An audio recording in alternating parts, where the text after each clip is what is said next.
Alden with short update and about last night nagkaroon ng black screening si Alden for Lola Again dyan sa Shangri-La Red Carpet Cinemas. Ito yung video. The entertainment group presented by Ms. Cheryl Cici and to my Pulang Araw team, of course, nandyan po si Ms. Edlin at si Ate Celine. Thank you.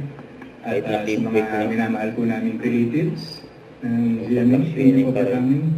And of course, to my Mowell fan family po na nandito ngayon. Ms. Ems, thank you po. Maraming salamat po for making time tonight. And yun, I think ilan po sa inyo, first time po mapapanood yung pelikula. And I think medyo nakikita-kita nyo naman po yung, although may mga konting spoilers na po online, pero I hope that won't destroy the experience of watching the whole film.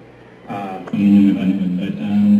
more importantly, I'm just very grateful po with everything that has been happening for the film, and grateful to you guys po for making time for tonight. So please enjoy po.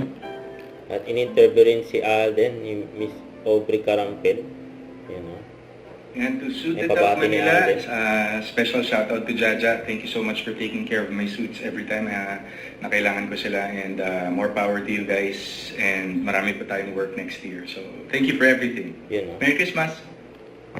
Don't forget to subscribe, click the notification bell for more update. This is with Short Reaction Vlog. Stay tuned for more update.